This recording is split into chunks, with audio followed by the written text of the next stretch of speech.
जिस प्रकार संसार में एक व्यवहार कहने सुनने में आता है, सब लोग बहुत ध्यानपूर्वक सुनिएगा।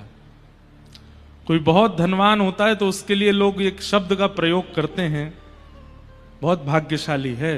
क्यों? इतनी बड़ी कोठी इसने बना ली, भाग्यशाली है। कई लोग कहते हैं कि बहुत भाग्यशाली। बोले क्यों? बड़ी सुंदर पत्नी मिली है, बुद्धिमान पत्नी मिली है, विवेक युक्त पत्नी मिली है, भाग्यवान है। अच्छे बच्चे निकल जाते हैं, पढ़ाई लिखाई में टॉप करते हैं, अच्छी जॉब बिजनेस करने लगते हैं, तो लोग बाग कहते हैं कि बहुत भाग्यशाली है। नहीं, वो भाग्यशाली नहीं है। अति धनवान होना, बहुत सुंदर सुलक्षणा पत्नी का प्राप्त होना, सुंदर पुत्र का प्राप्त होना, इसको भाग्यवंत कहा जा सकता है, पर वही भाग्यवान होता है यह कहना उचित नहीं है।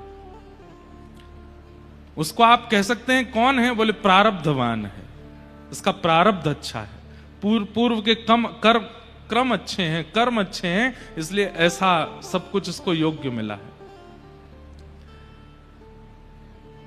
परंतु अनुकूल पत्नी का मिलना या अनुकूल परिवार का मिलना या अनुकूल धन संपत्ति का मिलना ही व्यक्ति का भाग्यवान होता है, ऐसा आवश्यक नहीं है। आपके थोड़ी दूर पर महाराष्ट्र शुरू हो जाता है और महाराष्ट्र में प्रकट हुए श्री तुकाराम जी महाराज। तुकाराम जी की पत्नी अनुकूल नहीं थी, तो क्या तुकाराम जी भाग्यवान नहीं थे? भाग्यशाली थे। स्वयं भगवान श्री कृष्ण यदुवंशियों और यदुवंशियों में जो बालक बच्चे हुए वे बिल्कुल भी अच्छे नहीं थे। क्या यदुवंशी भाग्यवान नहीं थे? खूब भाग्यवान थे। कबीर दास जी बहुत पढ़े लिखे नहीं थे, अच्छे कुल खानदान या फिर बहुत संपत्तिवान नहीं थे, तो क्या कबीर दास जी भाग्यवान नहीं थे? भाग्यवान का मतलब केवल धनवान होना, पत्नीवान होना, पुत्रवान होना, बुद्धिमान होना ही नहीं होता है। हमारी दृष्टि में जिसके चित्त में, जिसके जीवन में भले ही धन नहीं है, भले ही अनुकूल पत्नी बच्चे नहीं है, भले ही अनुकूल व्यवस्था नहीं है, लेकिन ठाकुर जी की भावना उसके चित्त में, वो भाग्यवान है। हर स्थिति में भगवत स्मृति वो उसका त्याग नहीं करता। भाग्यवान व्यक्ति वो है जो ठाकुर जी का है। और या फिर ऐसा कहो, ठाकुर जी जिसको अपना मानते हैं वो भाग्यवान है। भाग्योदयेन बहुजन्म समर्जितेन, भागवत जी के महात्म्य में कहा जाता है कि अनंत जन्मों के भाग्य एक साथ इकट्ठे होते हैं तब कथा सुनने को मिलती है। इस समय यदि कहा जाए कि मध्य प्रदेश में भाग्यवान कौन है, तो आप लोग भाग्यवान हैं। इस समय कहा जाए खरगोन में भाग्यवान, अब जहां कहीं भी कथा चल रही है वो सब भाग्यवान है, पर हमें तो आपका और हमारा पता है ना, इसलिए हम भाग्यवान हैं। क्यों? सब कुछ प्राप्त करना, सब कुछ जीवन में हासिल कर लेना, ये किसी की भी बस की बात होती है, लेकिन भगवान का बने रहना और ठाकुर जी के चित्त में अपना स्थान बनाना, ये सब किसी की बात नहीं होती है।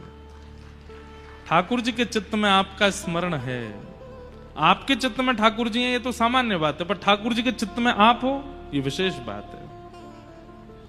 मेरा सुमिरन हरि करे, उल्टी धारा है।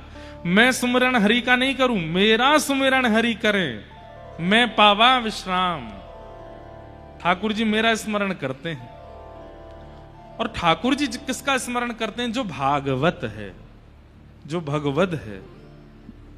इसलिए हम भाग्यवान हैं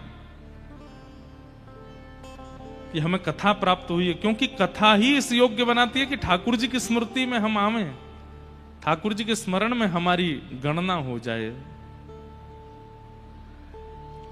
तुकाराम जी महाराज की पत्नी अनुकूल नहीं है, लेकिन तुकाराम जी का स्मरण ठाकुर जी करते हैं, इसलिए वो भाग्यवान है।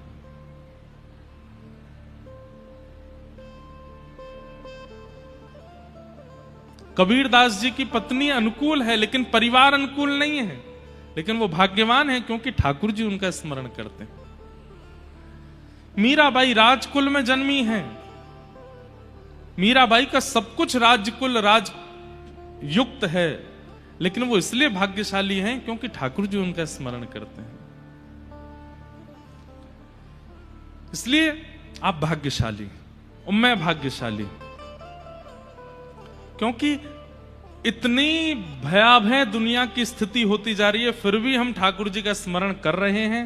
ठाकुर जी हमारी स्मृति में हैं। ये इस बात का प्रमाण है कि ठाकुर जी भी हमको स्मरण करते हैं, तभी हम उनको स्मरण कर पा रहे हैं। सोचिए, व्यक्ति पर अतिशय प्रतिबंध लगा दिए गए, लेकिन फिर भी व्यक्ति अपनी प्रियतमा से बात कर लेता है, हैं? जैसे कई परिवार के लोग अपने घर के बेटे को पता चल जाए किसी से बात करता है तो उस पर अतिशय प्रतिबंध लगा देते हैं। तुम फोन नहीं चलाओगे, तुम सोशल मीडिया नहीं चलाओगे, इसका इंटरनेट कट करवा दो, इसका बाहर निकलना बंद करो, बाइक की चाबी अपने पास धर लो, इसको पैसे देना बंद कर दो। पर वो इतना चतुर चंट, वो कहीं ना कहीं से फिर भी बात कर लेता है। पता चली 5 साल बाद ब्याह हो गया, इतना रोका गया फिर भी तुमने उसको प्राप्त कर लिया। इसका मतलब क्या है? भले ही उसके कनेक्शन काट दिए गए थे, पर सामने वाला भी तो प्रयास कर रहा था, जिससे वो बात करता था वो भी तो प्रयास कर रही थी, और फिर कहीं ना कहीं से दोनों में संबंध ऐसा हुआ कि घर वालों को ब्याह करना ही पड़ा। ऐसे ही ठाकुर जी के साथ है। कितने भी प्रतिबंध संसार लगा दे। संसार के प्रतिबंध क्या है पता है? संसार ठाकुर जी से ज्यादा लोभ दिखाता है। फोन के थ्रू, सोशल मीडिया के थ्रू, माया के थ्रू, भोजन के नए नए पदार्थों के थ्रू, व्यसनों के द्वारा और दुनिया में मनोरंजन के द्वारा हम लोगों के मन को खींचने का प्रतिबंध लगाता है कि कहीं कैसे भी ठाकुर जी के पास ना चले जाएं। लेकिन इतने प्रतिबंधों में भी, इतने प्रतिद्वंद्वों में भी व्यक्ति ठाकुर जी को भज लेता है, वो भाग्यशाली है। फिर ठाकुर जी भी प्रियतमा की तरह कैसे ना कैसे भी करके उसके पास आ ही जाते हैं। इतने प्रतिबंध थे, लेकिन फिर भी तुमने मुझे याद किया, तुमने मेरा स्मरण नहीं छोड़ा। आज ये कोई अतिशयोक्ति वाली बात नहीं है। आप लोग कथा सुन रहे हैं, आज की तारीख में बहुत कठिन है। कलयुग चरम पर नहीं आया है, पर चरम की राह पर है। हर दिन कलयुग बढ़ रहा है, हर दिन कलयुग अपने माया के पैर पसार रहा है, लेकिन फिर भी इतनी भयावह स्थिति में भक्ति अभी घट नहीं रही, लोगों में बढ़ रही है। हमारे वृंदावन में भी आजकल बाढ़ आई हुई है, खूब पानी बढ़ गया है जमुना जी का। सब जगह ही ऐसा हो रहा है, नर्मदा जी का भी बड़ा है, गंगा जी का भी बड़ा है, यमुना जी का भी बड़ा है। पंजाब, चंडीगढ़, पंजाब, हिमाचल आदि क्षेत्रों में तो बहुत ज्यादा बाढ़ की स्थिति है। भगवान सब मंगल करें। पर वृंदावन में इतनी बाढ़ आ गई, फिर भी लोग बाग उस बाढ़ का आनंद ही ले रहे हैं। जिन जिन लोगों के घर डूब गए हैं ना, वे सब लोग नाच रहे हैं। क्यों नाच रहे हैं? बोले कि यमुना जी हमारे घर पधारी है। किसी के अतिथि आता है, किसी के अतिथि आता है, किसी के रिश्तेदार आते हैं, किसी के नातेदार आते हैं। हमारे घर तो साक्षात रसरानी पटरानी श्री यमुना जी आई, नाच रहे हैं, उत्सव मना रहे हैं वृंदावन में फ्लड का लोग। कितनी भयावह परिस्थिति है इस वक्त संसार की। हर दिन कलयुग हमको ग्रसित कर रहा है, लेकिन फिर भी हम कैसे भी छुप छुपा करके भजन कर ले रहे हैं, कथा सुन ले रहे हैं। हम भाग्यशाली। मेरा चिंतन यही सब चलता रहता है। नजर घुमा के देखिएगा पंडाल में, आज से 3, 4 साल, 5 साल पहले की कथाओं में वृद्धों की संख्या ज्यादा होती थी, आजकल युवाओं की संख्या ज्यादा है। और ये अच्छा संकेत है। आगामी 50 साल तो सब ठीक ही रहने वाला है। मैं तो एक बात कह देता हूं कथा में कि हम लोग बहुत सही समय पर जन्म ले रहे हैं, हम बहुत सही समय पर निपट लेंगे संसार से। हमारे बाद का समय बहुत खतरनाक होने वाला है।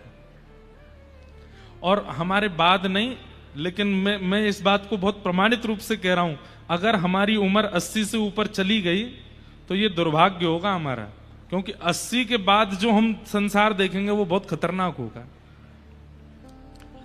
इसलिए ठाकुर जी कृपा करें, जितनी भी आयु हो वो ऐसी कथा करते हुए निकल जाए, आपकी भी सुनते हुए निकल जाए। बस माया तो अपना काम करेगी, ये माया हमारा परिवार है, कलयुग हमारे परिवार है। और परिवार नहीं है, बताऊं कौन है कलयुग, कौन है? ध्यान से सुनो। हम लोग रेंट पे रह रहे हैं, किसके यहां? कलयुग के यहां। कलयुग के जैसे रेंट पे रहते हैं ना लोग, किसी के घर पे किराए पे रहते हैं, तो किराएदार जो होता है ना, उसके बनाए नियम पालन करने पड़ते हैं। किराएदार कह देता रात में 10 बजे के बाद आओगे तो गेट नहीं खुलेगा। किराएदार कह देता जोर जोर से ऊपर उछलना नहीं, अगर छत में जबरा भी धमक आई तो देख लेना मैं इतना तुमसे जुर्माना ले लूंगा। किराएदार कहता है कहीं भी कील नहीं ठोकनी है। किराएदार कहता है मेरे घर में मांस मच्छी आदि ये सब नहीं बनता है, आपके यहां भी नहीं बनना चाहिए। किराएदार कहता है ऐसा नहीं गाना, ऐसा नहीं, सब कुछ होता है, किराएदार अपने नियम बनाते। पर हमारा कलयुग किराएदार बहुत विचित्र है। इसने क्या नियम बनाए? बोले 10 बजे सो गए तो घर से निकाल दूंगा, 1 बजे तक उठना ही पड़ेगा, 2 बजे तक उठना ही पड़ेगा। सुबह 4 बजे उठ करके अगर तुमने शंख बजाना शुरू किया तो देख लेना कितने बजे, 10 बजे से पहले उठना नहीं। सूर्य बिल्कुल चरम पर हो जाए तब तुमको उठना है। कथा भागवत संकीर्तनों में अगर मुझे पता चला कि तुम जा रहे हो तो तुम्हारे जीवन में बहुत उत्पीड़नाएं आ जाएंगी। नाम जब तिलक लगा करके घूमना शुरू कर दोगे तो तुम देख लेना तुम्हारा क्या हल करूंगा। कलयुग ने ये उल्टे नियम बना रखे हैं, पर हम लोग कलयुग से छुप छुपा करके कथा भी सुन लेते हैं, तिलक भी लगा लेते हैं, मंगला में उठ भी जाते हैं, जल्दी शयन भी कर जाते हैं, नृत्य करते हैं, उत्सव करते हैं, आनंद करते हैं। इसीलिए भक्तों को पीड़ा भी थोड़ी सी होती है। कई लोग कहते हैं मुझसे महाराज जी व्यसनी लोग बहुत प्रसन्न रहते हैं अपने जीवन में, और हम भक्त लोगों को कहीं ना कहीं पीड़ा ज्यादा होती है। क्यों? क्योंकि व्यसनी व्यक्ति कौन है? बोले वो कलयुग के सारे नियम का पालन कर रहा है, इसलिए कलयुग किराएदार उससे बड़ा प्रसन्न है। और हम लोग कौन हैं? हम किराए पे तो कलयुग के यहां हैं, लेकिन सारे उसके विपरीत पालन करते हैं, इसलिए कहीं ना कहीं एक व्यसनी व्यक्ति से थोड़े अधिक दुखी हम लोग होते हैं, इसलिए थोड़ा कठिनाई होती है। लेकिन करते रहो, बिल्कुल चिंता करने की जरूरत नहीं है। जो करते रहोगे भजन धीरे धीरे तो मिल जाएगा राधा रमण धीरे धीरे। अगर उनसे मिलने की दिल में तमन्ना, अगर उनसे मिलने की दिल में तमन्ना, दिल में तमन्ना, अगर उनसे मिलने की दिल में तमन्ना, तो करते रहो यतन धीरे धीरे। जो करते रहोगे भजन धीरे धीरे तो मिल जाएगा राधा रमण धीरे धीरे। इसलिए आप लोग भाग्यशाली हैं, मैं भाग्यशाली हूं, क्योंकि इतनी कलयुग की अव्यवस्थाओं में भी हम लोग कथा सुन रहे हैं। हमारे यजमान परिवार इतना सब कुछ, इन्होंने इतनी सुंदर व्यवस्था, इतना सब कुछ व्यस्त, इतना अद्भुत कार्यक्रम कर रहे हैं, पूरे खरगोन को निमंत्रण दे रहे हैं, फिर भी इतने में भी मन भर नहीं रहा है। एक तो होता है ना बहुत कर लिया भाई, इतना ही ठीक है, इससे ज्यादा क्या। अब आज सुबह आए तो महाराज जी नौका विहार भी एक दिन करवा दो, एक दिन 56 भोग भी कर लो, एक दिन ये वाला उत्सव भी हो जाए, आप कोई और भी बता दो वो वाला उत्सव भी कर लेंगे। मतलब करने में मन में ये लग रहा है कि ये अभी बहुत नहीं है, अभी हमें और भी करना, और हो जाए तो अच्छा, और हो जाए तो अच्छा। ये अच्छा है, ऐसे विचार कलयुग में प्रकट होना, आज की परिस्थिति में प्रकट होना बहुत बड़ी बात है। नहीं तो कई लोग ऐसे होते हैं, कथा कराते हैं ना, वो पंडाल बनवा दिया, 10-15 हजार लोगों की बैठने की व्यवस्था कर दी, सबके भोग की व्यवस्था कर दी, महाराज जी को फ्लाइट से बुला लिया, सबकी रहने सहने की, इतना सोचते हैं यही बहुत है। इससे अधिक कई बार हम कह देते हैं कि भाई हमारा मन कर रहा है कि ये तिथि आ रही है, कोई उत्सव करना चाहिए। मान लीजिए श्रावण में कथा हुई तो हमने कि झूला उत्सव करना चाहिए। अब महाराज जी वैसे ही बहुत खर्चा हो गया और क्या करवाओगे। तो ऐसे लोग भी मिलते हैं हमको। लेकिन ये अच्छी बात है कि इतने भयावह कलिकाल में भी आप सबकी इच्छा प्रकट हो रही है। ये प्रमाण है इस बात का कि आपकी इच्छा नहीं है, ये उनकी इच्छा है। ये वो चाहते हैं, वो चाह रहे हैं कि आप सुनो, इसलिए आप सुन रहे हो। कल हमने बड़े प्रेम और भाव से श्रीमद् भागवत जी के महात्मा का श्रवण किया।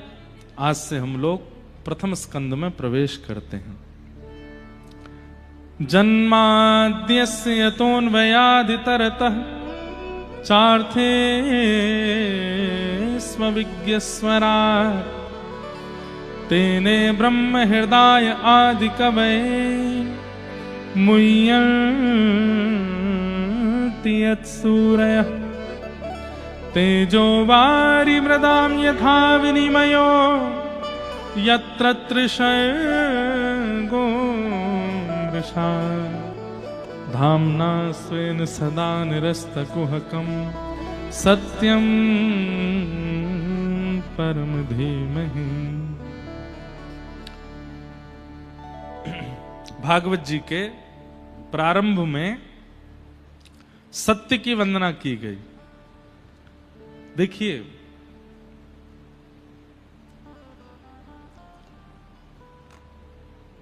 कैसी विचारधारा है भागवत के रचनाकार श्री वेदव्यास जी की।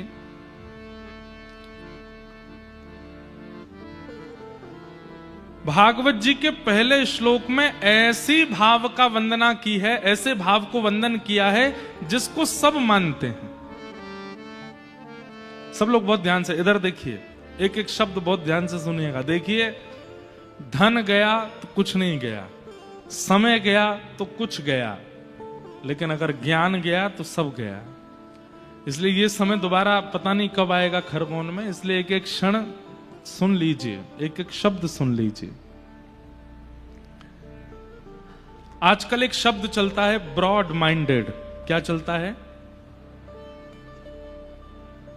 अब ब्रॉड माइंड को बहुत गलत तरीके से प्रयोग किया जाता है। जो माता पिता बच्चों को रोकते टोकते नहीं, वो कौन है? ब्रॉड माइंडेड हैं। जो माता पिता ज्यादा धर्म आदि का पालन नहीं करते, वो कौन है? वो ब्रॉड माइंडेड हैं। जो बच्चा वेज भी खा ले, नॉन वेज भी खा ले, ब्रॉड माइंडेड है। बेचारा जीव खा लेता है, ब्रॉड माइंडेड है। अभी थोड़ा सा एक दो चीजों में ब्रॉड माइंडेड नहीं चलता है, जैसे कि विवाह के बाद एक पति है, एक पत्नी एक दूसरे के साथ रहते हैं तो ठीक है। एक से अधिक के संग रहने लगेंगे, आगामी कलयुग में उसको भी ब्रॉड माइंडेड कहा जाएगा, सही में कहा जाएगा। अभी उसके प्रति तो थोड़ा ये रखा जाता है कि भाई इसमें थोड़ा छुपाव रखो, ऐसा नहीं करना चाहिए, ये धर्म के विरुद्ध है। वहां पर सारे ब्रॉड लोग जो होते हैं, ब्रॉड माइंडेड वाले, वो भी केस वेस करने पर आ जाते हैं, बोले ये तो गलत है, एक से अधिक संपर्क नहीं होना चाहिए। पर कलयुग, घोर कलयुग ऐसा भी होगा कि एक से अधिक संपर्क होने पर भी ब्रॉड माइंडेड माना जाएगा। हमारे पतिदेव तो बहुत ब्रॉड हैं, क्यों? 2-4 हैं, हम सबके संग रहते हैं। कितना ब्रॉड माइंड है, कितनी विचित्र परिभाषा हम लोग कर देते हैं अपने विचारों की। इसको ब्रॉड माइंडेड नहीं कहते। ब्रॉड माइंड किसको कहते हैं? सुनिए, वेदव्यास जी महाराज जिन्होंने भागवत की रचना की, कैसी विचारधारा? श्रीमद् भागवत के पहले श्लोक में कृष्ण को प्रणाम नहीं किया, राम को प्रणाम नहीं किया, देवी को प्रणाम नहीं किया, किसी देवता को प्रणाम नहीं किया। क्योंकि मैं अगर किसी एक देव को प्रणाम करूंगा तो अन्य देव को पूजने वाले कहीं ना कहीं भागवत जी से अलग हो जाएंगे। मैं किसी एक देवी को प्रणाम करूंगा तो फिर अन्य देवियों को पूजने वाले वो कहीं ना कहीं विचार करेंगे ये तो शायद, मान लीजिए दुर्गा प्रधान ग्रंथ है, कृष्ण प्रधान ग्रंथ है, राम प्रधान ग्रंथ है, आदि आदि। वेदव्यास जी ने क्या किया, ऐसे को प्रणाम किया जिसको सब मानते हैं। क्या कहते हैं, धामना स्वेन सदा निरस्त कुहकम सत्यम परम धीमहि। बोले मैं किसको प्रणाम करता हूं, मैं परम सत्य को प्रणाम करता हूं। क्या बात, परम सत्य। अब परम सत्य कौन है ये अपने मन से आप खुद लगा लो। किसी को गणेश जी परम सत्य लगते हैं, किसी को दुर्गा परम सत्य लगती है, किसी को शिव परम सत्य लगते हैं, किसी को नारायण परम सत्य लगते हैं, किसी को दत्तात्रेय परम सत्य लगते हैं। जो चाहो अपने मन से मान लीजिए। क्यों? क्योंकि सब परम सत्य हैं, इनमें किसी में भेद नहीं है। जगन्नाथपुरी में एक गणपति भट्ट नाम के व्यक्ति गए दर्शन करने। क्या नाम था? हम यहां कथा 15 को विराम देंगे और फिर 15 को ही हम जगन्नाथपुरी जा रहे हैं। फिर 17 से जगन्नाथपुरी में कथा है। जरूर सुनिएगा इस बार जगन्नाथपुरी की कथा। वैसे सबरी कथा सुनने लायक होती है, पर इस बार जगन्नाथ जी का हम खूब सुंदर सुंदर भाव वहां सुनाएंगे। कथा का समय हम धामों में सुबह रखते हैं 10 बजे से 1 बजे तक। क्यों? तो पूरे दिन घूमने को मिलता है, ऊध हम करते हैं। हम कभी समुद्र पर जाएंगे, कभी कहीं जाएंगे, कभी कहीं जाएंगे, आनंद करेंगे। तो जगन्नाथपुरी में गणपति भट्ट नाम के एक व्यक्ति दर्शन करने के लिए गए। उनको किसी ने बोल दिया कि जगन्नाथपुरी में गणेश जी विराजमान हैं, और वो गणेश जी के परम उपासक थे। इतने बड़े उपासक थे कि गणेश जी के अलावा किसी को देखते ही नहीं थे। इसको कहते हैं अनन्य उपासना। क्या कहते हैं? और देवता चित्त न धरहि, हनुमत से ही सर्व सुख करहि। इसी को कहते हैं अनन्य उपासना, केवल एक के रहना। तो गणपति भट्ट जी जो थे वो गणेश जी के बहुत बड़े उपासक, लेकिन किसी ने उनसे कह दिया विनोद में कि आप जगन्नाथपुरी चले जाओ, वहां पर गणेश जी का बहुत सुंदर विग्रह है। उस समय की बात है, सोशल मीडिया होते नहीं थे, लोग बागों का इतना संपर्क होता नहीं था, ट्रेन भी नहीं चलती थी, बैलगाड़ियों से सफर करते थे। बेचारे वो जगन्नाथपुरी आए, तो जगन्नाथपुरी आकर के उनको पता चला कि मुझे तो किसी ने बहकावे में रखा है, यहां कोई गणेश जी नहीं है, यहां तो कृष्ण ही जगन्नाथ बन करके बैठा है। उनको इस बात का बड़ा दुख हुआ कि मेरा अब अनन्य प्रेम जो गणेश जी से है वो टूट जाएगा, क्योंकि मैं दूसरे देवता की सन्निधि में आ गया। समुद्र के तट पर बैठे थे, रो रहे थे, हे गणेश जी मुझसे नाराज मत होना, आप मुझसे दुखी मत हो जाना कि मैं दूसरे देवता के नगर में आ गया, दूसरे देवता का दर्शन करने, पर आप चिंता मत करना, मैं आ तो गया हूं जगन्नाथपुरी, पर मैं दर्शन नहीं करूंगा उनका, क्योंकि मैंने संकल्प लिया है कि आपके अलावा किसी को नहीं देखूंगा मैं।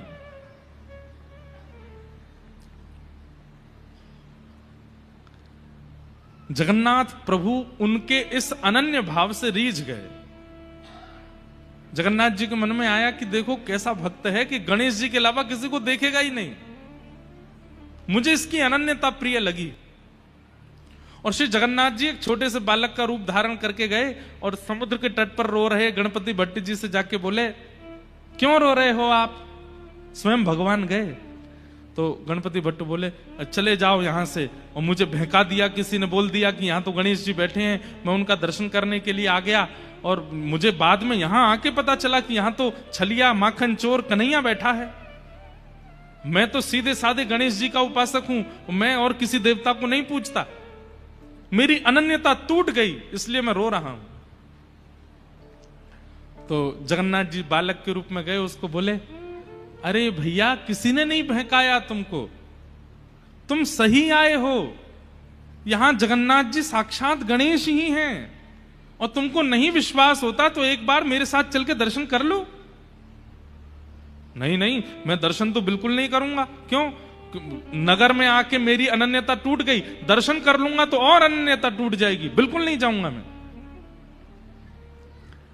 तो जगन्नाथ जी बोले, भैया देखो तुम अनन्य हो ना, गणेश जी के अनन्य भक्त हो? बोले हाँ।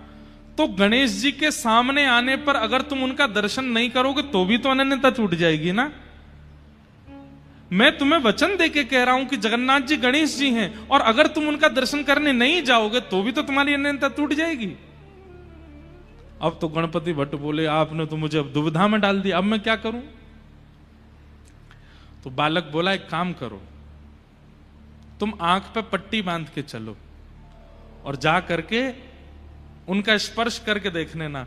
अगर लंबोदर, लंबा पेट अनुभव हो, लंबी सूंड अनुभव हो, लंबी कान हाथ में स्पर्श करने पर आ जाएं, पट्टी खोल के दर्शन कर लेना। सूंड, कान और उदर ये तो गणेश जी का ही है ना, ये और किसी का तो होगा नहीं। गणपति भट्ट बोले, बात तो ठीक है आपकी। अच्छा, प्राचीन हमने भी संभवतः 2008 या 9 की बात होगी और पुरानी बात होगी, उस काल में जगन्नाथ जी के भीतर गर्भगृह तक जाने की अनुमति तब भी थी।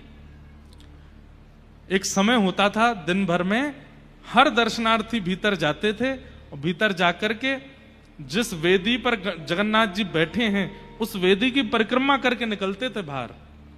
और उससे भी पुराने समय में, मतलब 1950 1960 के समय में लोगों को भीतर जाकर के जगन्नाथ जी को हृदय से लगाने का अधिकार भी था, स्पर्श करने का अधिकार था। वो तो फिर बाद में मुगल आक्रांता और कई हमारे हिंदू समाज के कई लोगों ने मंदिरों को अशुद्ध करना शुरू कर दिया। अपने भीतर जबरदस्ती माम शादी लेके जाते और मंदिर में जाके फेंक देते थे अशुद्ध करने के लिए। इसलिए फिर आचार्यों ने अपरस की सेवा कर दी, बंद कर दिया, कोई और अंदर नहीं आएगा, केवल पुजारी जी जाएंगे। नहीं तो पहले सारे मंदिरों में सबको अधिकार था ठाकुर जी के सामने जाकर के स्पर्श करने का। इसलिए पुराने मंदिरों में आप देखेंगे आज भी दक्षिण में कई मंदिरों में मुख्य द्वार पर जल की व्यवस्था होती, सब लोग हाथ धोते हैं, पैर धोते हैं, अपने सिर पर छींटा मारते हैं, तब भीतर जाते हैं। क्यों? प्राचीन काल में सब बाहर से ही शुद्ध होके जाते, फिर ठाकुर जी का स्पर्श करते थे। बाद में फिर बंद हो गया। तो गणपति भट्ट आंखों पर पट्टी बांध करके पहुंच गए जगन्नाथ जी के पास। जैसे ही पहुंचे, ब्रह्म वेदी पर जगन्नाथ जी विशाल स्वरूप विराजमान हैं। भी ऊपर चढ़ करके सबसे पहले तो पेट पकड़ा, तो लंबोदर, बड़ा पेट है तो गणेश जी। एक बार सूंड और देख लूं, थोड़ा हाथ ऊपर करके नाक पर रखा तो लंबी सूंड भी हाथ में आ गई। ठाकुर जी जैसे हाथी किसी के ऊपर अपनी सूंड रख के ऐसे गुदगुदाता है, ऐसे ही ठाकुर जी उसको गुदगुदाने लगे। और खुश हो गया, बोले ये तो गणेश जी हैं। एक बार और देख लूं, कानों पर हाथ रखा तो लंबे लंबे कान। उसको विश्वास हो गया कि ये तो मेरे गणेश जी हैं। तुरंत जैसे ही उसने पट्टी हटाई, सूंड भी गायब हो गई, कान भी गायब हो गए, तो जगन्नाथ जी हैं। ना सूंड है ना कान है, कुछ नहीं है, जगन्नाथ जी खड़े हैं। अब जगन्नाथ जी को देख करके वो तो घबरा गया, बोले अरे राम राम राम राम राम, अभी तो सूंड थी, कहां चली गई? फिर आंख पर हाथ रख के फिर से हाथ लगा के देखा तो फिर सूंड, और हाथ हटा के देखे तो सूंड है ही नहीं। इतना व्याकुल हो गया, रोने लगा, मेरी अनन्यता तोड़ दी, छलिया कन्हैया तुमने मेरी अनन्यता तोड़ दी। मैं आंख बंद करता हूं तो बहलूपिया बन जाते हो, खोलता हूं तो अपने रूप में आ जाते हो। प्रकट हो गए भगवान, हृदय से लगा लिया और गणपति भट्ट से कहा, ये भेद क्यों मानते हो? गणेश जी बड़े हैं, शंकर जी बड़े हैं, नारायण बड़े हैं, ये भेद क्यों करते हो? मेरे विलास अनेक हो सकते हैं।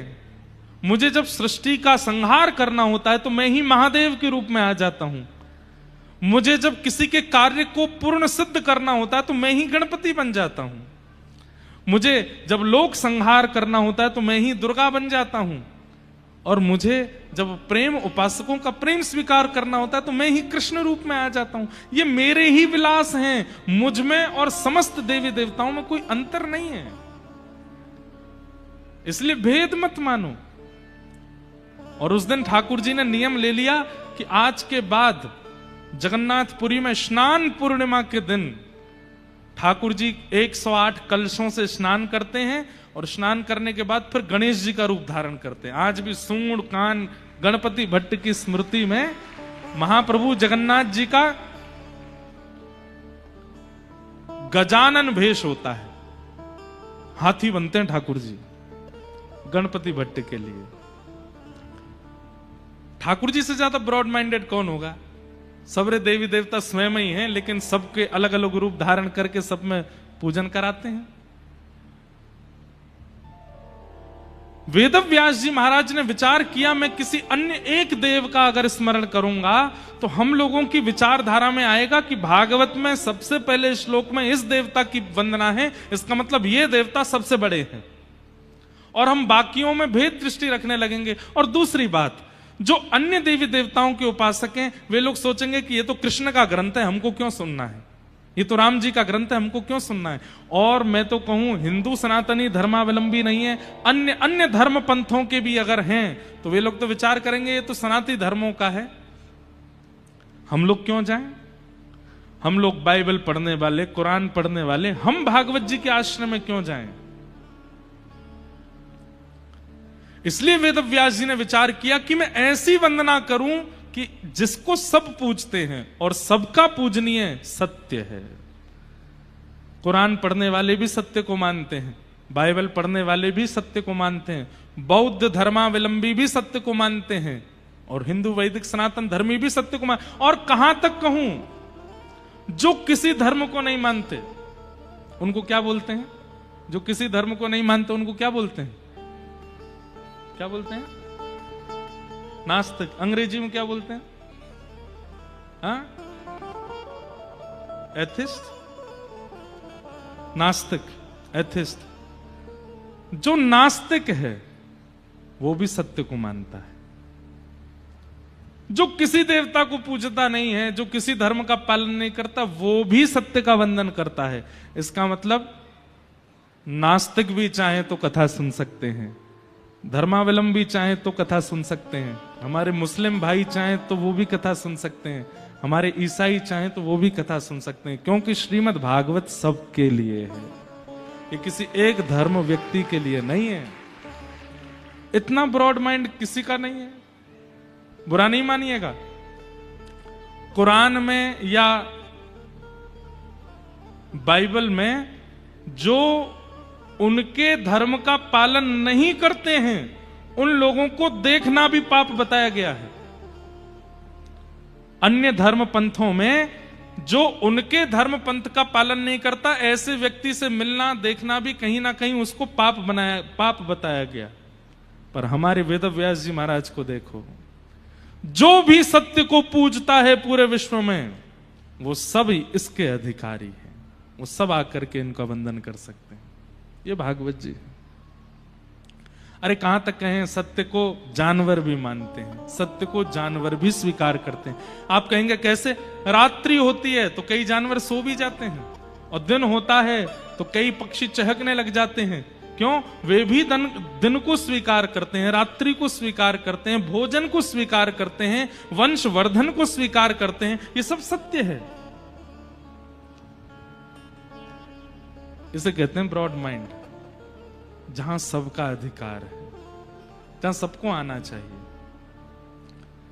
कोई प्रचार का विषय नहीं है, पर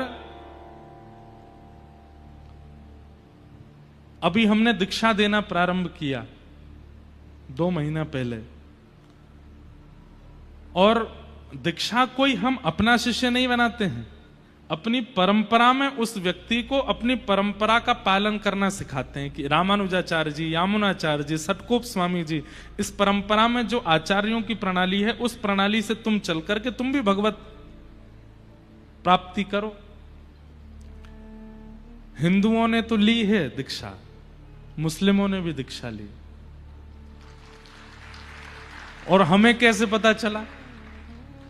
वैसे तो इतने सारे लोगों ने ली, अभी तो हम नहीं दे रहे, बहुत सोच समझ के धीमे धीमे दे रहे हैं, समय भी बहुत लगता है। पर हमारी परंपरा में ये होता है कि 5 संस्कार होते हैं, उनमें एक संस्कार होता है नामकरण संस्कार। तो व्यक्ति का जो वास्तविक नाम है वो पूछा जाता है, फिर उसको एक वैष्णव नाम दिया जाता है। जैसे मान लीजिए आपका नाम रमेश है, तो हम आपका नाम फिर कुछ और रखेंगे, जैसे हमने रख दिया रंगनाथ रामानुजदास, ये अब आपका वैष्णव नाम हो गया। अब जब भी आप ठाकुर जी को प्रणाम करोगे, जब भी आप गुरुजनों को प्रणाम करोगे, तो इसी नाम से प्रणाम करोगे। तो हमने पूछा भाई तुम्हारा नाम क्या है, तो उसने नाम बताया अपना, पता नहीं क्या, मैं तो नाम भूल ही गया असली नाम क्या था, पर नाम कोई मुस्लिम थे। सुन करके मैं आश्चर्यचकित, मैंने भैया भावना तो शुद्ध है ना तुम्हारी?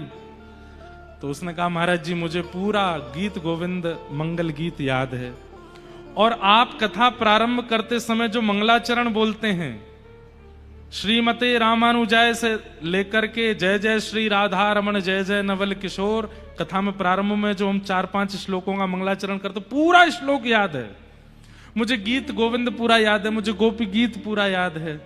मैं नित्य 4 बजे उठ करके रोज मंगला करने के लिए जाता हूं। महाराज जी जन्म भले ही मेरा ऐसे परंपरा में हुआ, लेकिन वास्तविकता में माई मेरे श्याम लगो संग डोले, ठाकुर जी ने मेरा चित्त पकड़ लिया है, और दिन रात मुझे उन्हीं का चिंतन होता रहता है। हमारे घर में कई लोग हमारे पंथ के पालन करते हैं, लेकिन मेरा चित्त वृत्ति तो ठाकुर, मेरी रसोई भी अलग है, मेरे बर्तन भी अलग है, मेरा भोजन पानी भी अलग है, और मेरे दिनचर्या भी अलग है। फिर उसने दिखाया, मैंने छोटी सी शिखा भी रखी है, और उद्देश्य क्या है? बोले केवल श्याम सुंदर को प्राप्त करना है, और कोई उद्देश्य नहीं है।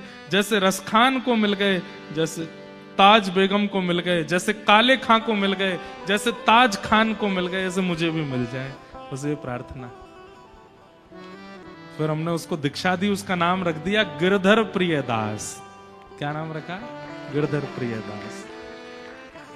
एक बहन ने भी ली, उनका नाम था, अब नाम उनका भी याद नहीं, मुमताज टाइप कुछ नाम था। एक और बहन ने ली, ऐसे।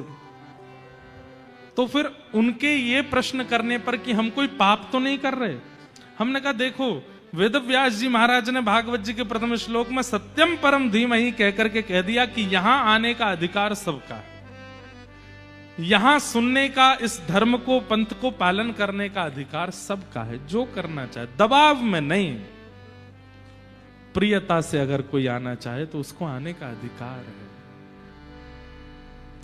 ताज बेगम अकबर की पत्नी, उसको श्रीमद वल्लभ कुल में दीक्षा प्राप्त हुई, और संभवतः गोसाई विठलनाथ जी ने उसको दीक्षा प्रदान की।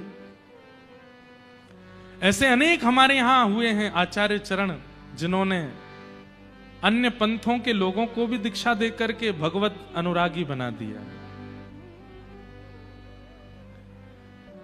तो इससे ज्यादा ब्रॉड माइंड क्या होगा कि यहां सबका अधिकार है आने का, और किसी को भी रोक टोक नहीं है, बस एक स्वभाव होना चाहिए, क्या? चित्त में उनके प्रति प्रेम। फिर आप चाहे जो हो, जात पात पूछे नहीं को, हरि को भजे सो हरि को होए। तो ऐसे वेद व्यास जी महाराज श्रीमद् भागवत जी के प्रथम श्लोक में परम सत्य की वंदना करते हैं। सत्यम परम धीमहि, मैं परम सत्य को प्रणाम करता हूं। बंधुओं, परम सत्य कौन है? केवल ठाकुर जी, और कोई परम सत्य नहीं है। सत्य कहते किसको हैं? जिसका अस्तित्व हमेशा था, हमेशा है और हमेशा रहेगा, उसको सत्य कहते हैं। मैं सत्य नहीं हूं। क्यों? आज से 30 साल पहले मैं नहीं था, और आज के 80 साल बाद, 70 साल बाद, और ये तो बता नहीं सकते कितने साल बाद मैं नहीं रहूंगा। मैं सत्य कैसे हो सकता हूं? आप जितने भी लोग यहां बैठे हैं, आज से 50, 60, 70 साल पहले आप में से कोई नहीं था, और आगामी 70 साल बाद कोई नहीं बचेगा। लेकिन आज से 100 साल पहले भी जिसका अस्तित्व है, आज भी जिसका अस्तित्व है, और 100 साल बाद भी जिसका अस्तित्व रहेगा, वही सत्य है, और वो सत्य श्री कृष्ण है। जब ये धरती नहीं थी, जब ये पृथ्वी नहीं थी, जब ये भूमंडल नहीं था, तब भी वो थे, आज भी वो हैं। और जब ये सब प्रलयकालीन समुद्र में डूब जाएगा तब भी करार बिंदेन पदार बिंदम मुखार बिंदे विनवेशयन्तम वटस्य पत्रस्य पुटे शयानम बालम मुकुंदम मनसा स्मरामि। श्री कृष्ण गोविंद हरे मुरारे, हे नाथ नारायण वासुदेव, जिह्वे पिबस्वामृतमेत देव, गोविंद दामोदर माधवेति। इस स्तुति में जो ठाकुर जी का रूप बताया गया, ये प्रलयकालीन समय का रूप है। मार्कंडेय ऋषि ने ठाकुर जी से कहा कि मुझे प्रलय का दर्शन करना है, और जैसे ही प्रलय आया सब कुछ डूब गया। कहते हैं प्रलयकालीन समय पर जो समुद्र की लहरें थीं वो हिमालय की चोटी से भी ऊंची थी, सब डूब गया। लेकिन तभी मार्कंडेय ऋषि देखते हैं कि सब खत्म हो गया, कुछ नहीं बचा। आपको एक बात बताएं, प्रलय केवल पृथ्वी का नहीं होता, सूर्य चंद्र का भी होता है। प्रलय पाताल से लेकर के ब्रह्मलोक तक का भी होता है। स्वर्ग भी प्रलयकालीन समुद्र में डूब जाता है, सब कुछ नष्ट हो जाता है। केवल एक वैकुंठ लोक बचता है, एक गोलोक धाम बचता है, जिसको कई लोग वैकुंठ कहते हैं, कृष्ण उपासक गोलोक धाम कहते हैं, नारायण उपासक वैकुंठ कहते हैं, राम उपासक साकेत कहते हैं। बस वो बचता है और कुछ नहीं है। मार्कंडेय ऋषि ने देखा सूर्य चंद्र सब डूब गए, कुछ नहीं बचा। तभी क्या देखते हैं, चारों तरफ पानी पानी पानी पानी। तभी एक वट वृक्ष का पत्ता बहता हुआ आता है, और उस पत्ते पर छोटे से गोपाल जी करार विंदे अपने हाथों से, करार विंदेन पदार विंदम, अपने एक पैर को पकड़ा हुआ है और उस पैर के अंगूठे को अपने मुख में लेकर के ठाकुर जी चूस रहे हैं। वटस्य पत्रस्य पुटे शयानम बालम मुकुंदम मनसा स्मरामि। सब कुछ नष्ट होने के बाद भी बाल मुकुंद ऐसे दिखाई देते हैं। तब मार्कंडेय ऋषि कहते हैं कि परम सत्य कौन है? आप ही परम सत्य हो, क्योंकि आप हमेशा थे, हमेशा हो, हमेशा रहोगे। ऐसे परम सत्य को हम बारंबार वंदन करते हैं। सत्यम परम धीमहि। श्रीमद् भागवत के प्रथम श्लोक में सत्य को वंदन किया। श्रीमद् भागवत के द्वितीय श्लोक में 4 बातें बताई, विषय, अधिकारी, संबंध और प्रयोजन। ये चारों बातें सुनना आप सबके लिए बहुत अनिवार्य है। श्रीमद् भागवत का विषय क्या है, श्रीमद् भागवत का अधिकारी कौन है, श्रीमद् भागवत का संबंध क्या है और श्रीमद् भागवत का प्रयोजन क्या है। ध्यान से सुनो। कि धर्म प्रोजित कई तवोत्र परमो निर्मत सराणाम सता वैद्यम वास्तवमत्र वस्तु शिवदं तापत्रयोन्मूलनम्। श्रीमद्भागवते महामुनिकृते किंबा परैरीश्वरः सद्यो हृदयवरुध्यते त्रिकृतभिः शुश्रूषुभिस्तत्क्षणात्। सबसे पहला, श्रीमद् भागवत का विषय क्या है? तो कहते हैं धर्म प्रौजित कई तवोत्र परमो। सुनने वाले के चित्त में परम धर्म की इच्छा प्रकट होना, यह भागवत का विषय है। आप कहेंगे परम धर्म किसे कहते हैं?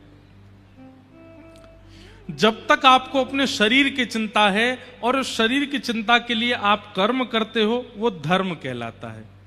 लेकिन जिस दिन आपको शरीर के भीतर बैठे हुए आत्मा की चिंता होने लग जाती है और उसके कल्याण के लिए आप कर्म करते हो, उसको परम धर्म कहते हैं। समझ में आई बात? इससे ज्यादा सिंपल इसकी डेफिनेशन नहीं हो सकती। धर्म और परम धर्म। आपको शरीर की चिंता है, तो आप सुबह जल्दी उठते हो, जल्दी उठना धर्म है। आपको शरीर की चिंता है तो आप शुद्ध भोजन करते हो, यह धर्म है। आपको शरीर की चिंता है इसलिए आप गृहस्थाश्रम में प्रवेश करते हो, यह धर्म है। इस शरीर से कुछ गलत ना हो जाए इसलिए आप अपनी क्रियाओं को शुद्ध करते हो, यह धर्म है। आपके शरीर के किसी गलत काम को होने से संसार आपकी निंदा करेगा इसलिए आप अच्छी अच्छी क्रियाएं करते हो, यह धर्म है। मान, प्रतिष्ठा, यश, वैभव, कीर्ति, धन, संपत्ति आदि कमाते हो, यह सब धर्म है, क्योंकि शरीर प्रधान है।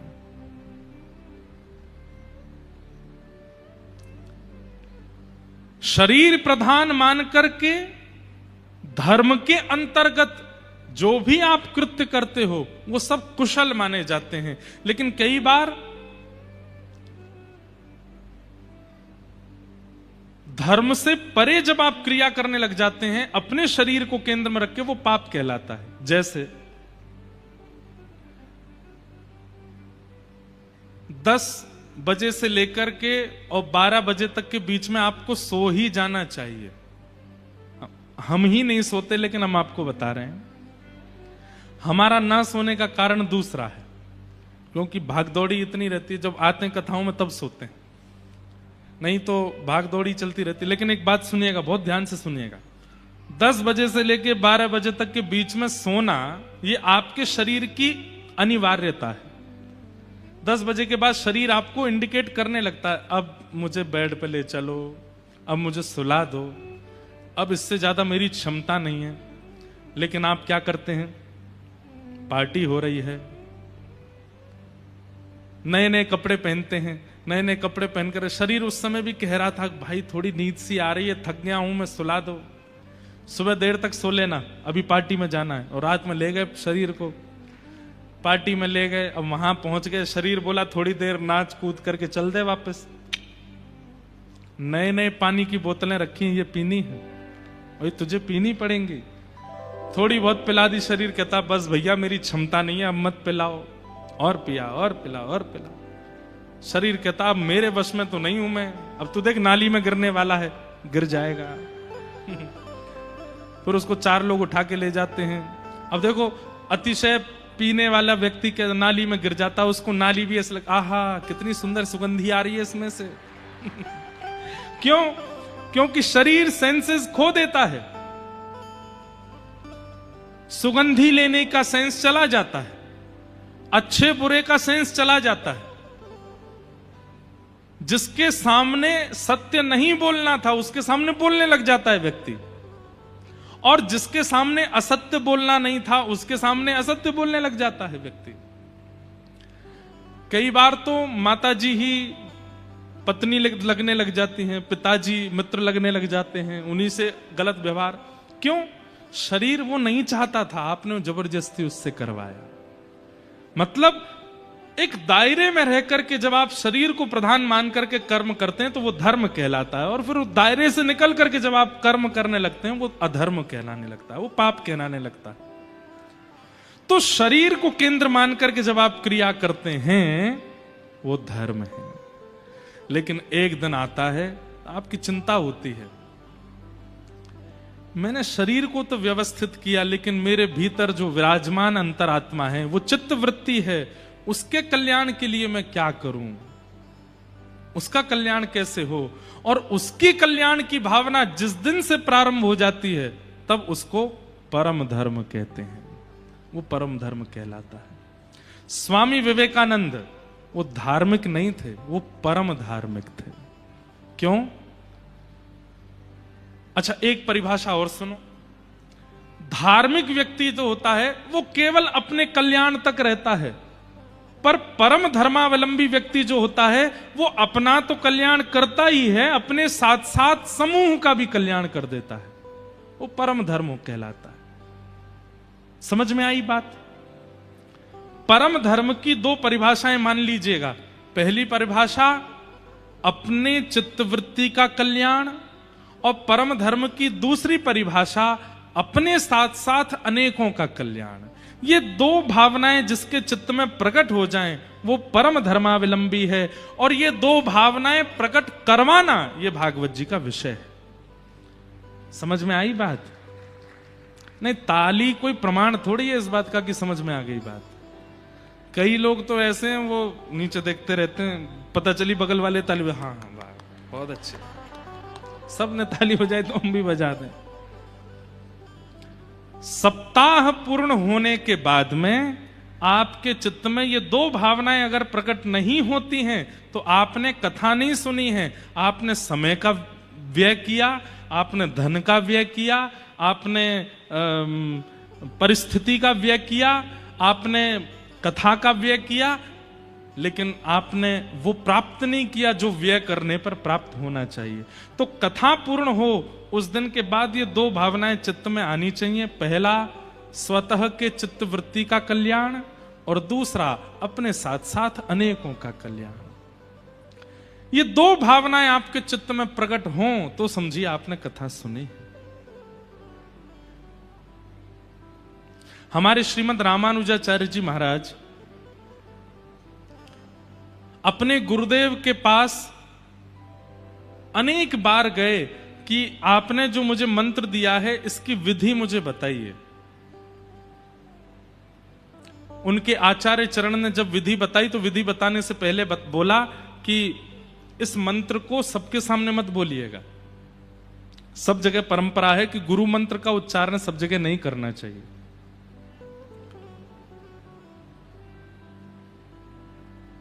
गुरु मंत्र सबको नहीं बताना चाहिए। तो आचार्य चरण ने रामानुजाचार्य जी से कहा मैं विधि तो बता रहा हूं लेकिन किसी के सामने बोलना नहीं। बोले ठीक है। अब जैसी विधि बताई, रामानुजाचार्य जी ने जैसी विधि सुनी और जैसे ही नाम जप करने के लिए बैठे, जैसे ही मंत्र जाप किया, अष्टाक्षर मंत्र का जाप करते ही शंख चक्र गदा पद्मधारी ठाकुर जी प्रकट हो गए। जैसे ही प्रकट हुए, नेत्र खोल करके रामानुजाचार्य जी ने देखा शंख चक्र गदा पद्म धारण किए हैं, साम वर्ण के ठाकुर जी, घुंघराले केश हैं, सुंदर मुकुट धारण किया है, कमल जैसे नेत्र हैं, और सामने खड़े होकर के रामानुजाचार्य जी को दर्शन दे रहे हैं। गुरु जी ने मंत्र दिया, मंत्र का पहला जाप करते ही ठाकुर जी प्रकट हो गए। रामानुजाचार्य जी ने तुरंत अपनी माला को किनारे रखा, ठाकुर जी को प्रणाम किया और दौड़ करके मंदिर के शिखर पर चढ़ गए, और शिखर पर चढ़ के मुख पर हाथ रख के जो गुरु मंत्र गुरु जी ने दिया था पूरी दुनिया में चिल्ला चिल्ला करके सुनाने लगे सबको। गुरु जी दौड़ करके आए, हे रामानुजाचार्य ये क्या कर रहे हो? मैंने मना किया था कि मंत्र उच्चारण नहीं करना है, किसी को नहीं सुनाना है, नरक जाना पड़ेगा तुमको, गुरु अवज्ञा करते हो।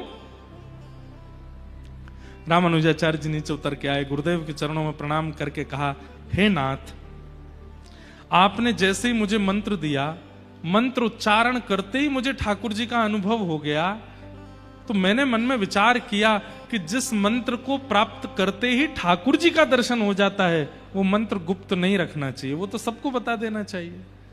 वो मंत्र मैं गोपनीय कैसे रख सकता हूं जिस मंत्र से ठाकुर जी प्राप्त होते हो? क्षमा करें गुरुदेव। गुरु जी बोले तुमको नरक जाना पड़ेगा। रामानुजाचार्य जी बोले एक नरक चला जाएगा लेकिन अनेक तो ठाकुर जी के पास जाएंगे ना, तो भी मुझे स्वीकार है। मैं चला जाऊंगा लेकिन इतनों को ठाकुर जी प्राप्त होने चाहिए। मेरे नरक जाने से और मेरे मंत्र बोलने से अलग अगर अनेकों का उद्धार हो रहा है तो मुझे नरक जाना स्वीकार है। इसे कहते हैं परम धर्म। क्या कहते हैं? परम धर्म। समझ में आ रही है बात? अब देखो एक बात हम स्पष्ट कर दें, भले ही यहां हजारों की भीड़ हो जाए, आज तो दूसरा ही दिन है, कल से तो यहां जगह ही नहीं बचेगी, परसों तो यहां क्या ही हाल होगा, लेकिन भले ही कितनी भी भीड़ आ जाए, हम एक बात प्रमाणित रूप से कह सकते हैं कि कथा समझ में बहुत कम लोगों को ही आती है। भीड़ भले ही बहुत आ जाए और हो सकता है आगे वालों को नहीं आ रही हो, पीछे वाला सुन करके अपने आप को परिवर्तित कर जाएगा। इसलिए प्रयास कीजिए कि जो कुछ लोगों को समझ में आने वाली उन कुछ में आप जरूर हो। रोज इसी भावना से आया कीजिए कथा में कि 5000 की पब्लिक में 5 ही बदलने वाले हैं, उन 5 में मैं होना चाहिए, मुझे परिवर्तन लाना है। अगर ये सब सोच के आएंगे तो 5000 ही परिवर्तित हो जाएंगे। समझिए।